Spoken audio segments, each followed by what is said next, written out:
Hello, my name is Antoine Dow, and I'll be reading a book called Me Too by Mercer Mayer.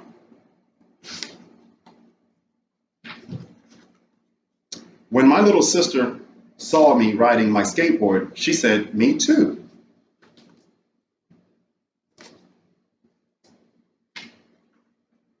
Then I had to help her ride. I had a paper airplane I made myself, but my little sister saw it and said, "Me too." Then she threw it in a tree.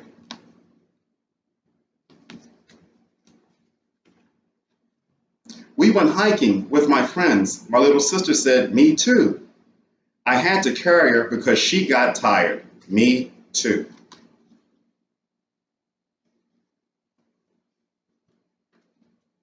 When my little sister saw us playing football, she said, "Me too."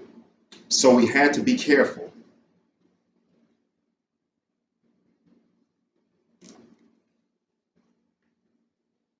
When the snow fell, I got my sled and went to the top of the hill.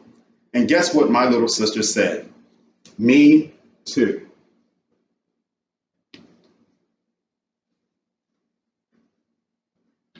We went skating on a pond. My little sister said, "Me too." She doesn't know how to skate, so I had to help her.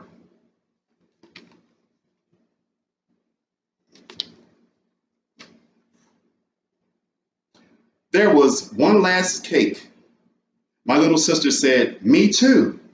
I had to cut it in half, even though I saw it first.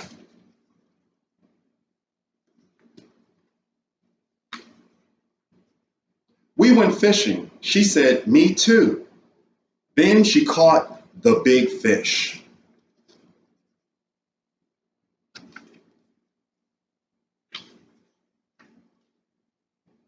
I went to my secret tree house. My little sister said, "Me too." Mom said I had to help her up. Everything I do, my little sister do. Me too.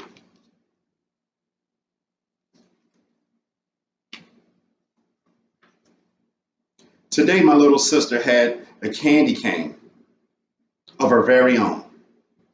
I said, "Me too." And guess what my little sister said? You too. Thank you very much.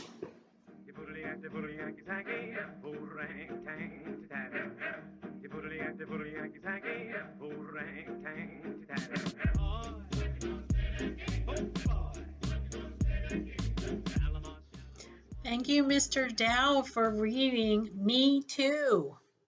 Me Too is such a great book for anyone who is about to be a big brother or a big sister. It's hard when a new little person comes in the family and you have to share your toys and you have to share your space. You have to even share your family, your parents sometimes. So this really talks about all the kinds of situations and feelings that a little person might have when they are the big brother or the big sister. And it gives you a great opportunity to do a little social emotional learning. You can talk about what kind of feelings the characters might have in this story. Is the big brother frustrated? Are they sad? Are they mad? You can really develop their feelings vocabulary, which is kind of the first step for them to become aware of their feelings. Then you want them to be able to express their feelings, and eventually, hopefully, you can help them manage their feelings so that they can share them in a way that doesn't hurt themselves or anybody else. So today's craft, we're going to do something called a feelings wheel. Very simple version for young children. And what you will need is a paper plate, one of these little gold brads. We used to use them to make clocks back before there were digital clocks. You can push it in and open it up. Some kind of cardboard to make an arrow. I have some cardstock here, but you could use the back of a cereal box or a greeting card, anything that is a little stiffer than paper. And then maybe some markers or pens or pencils. And here's what we're going to do. First, you're going to take your paper plate and we're going to divide it into 4 sections. So I'm going to make a line down and a line across. So now I have 4 sections, and you can put little faces on each one with some of the basic emotions.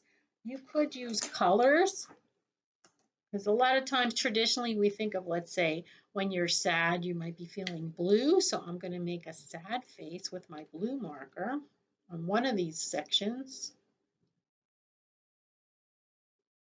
like that. And then sometimes we think of anger as being red, so I will make an angry face in another section.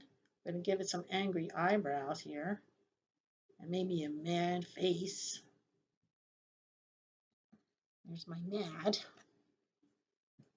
And how about a nice cheerful happy face up here? I'll use green.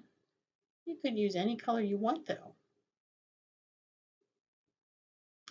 You could ask your child what color they think it should be.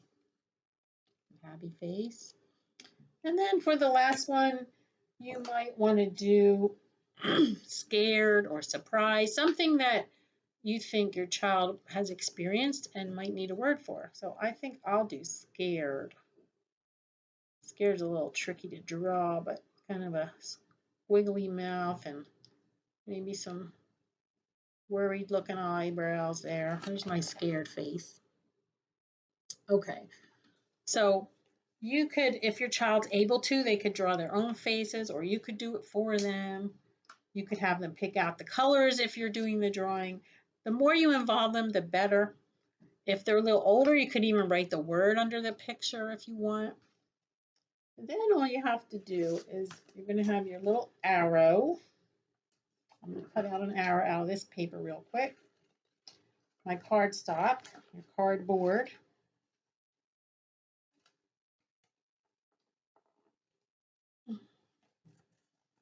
I'm going to color that in so that they can see it. I'll put some color on it. I'll do it real fast here for you. And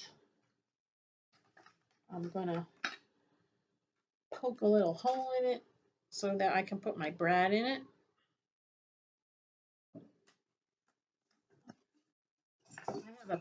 I have a hole puncher, but you could just use a pen or a pencil. So now I have an arrow, a little arrow. And we're going to use the brad and put it in the arrow and put it in the paper plate right there in the middle. You can poke a hole in that with your pen. Then we have a spinner. It's called a feelings wheel, and you can have them spin it, and then whatever face it lands on, you can ask them to tell you. They could copy the face. They could show you their scared face or their happy face. You could ask them a time when they felt that way. This can lead to all kinds of conversations.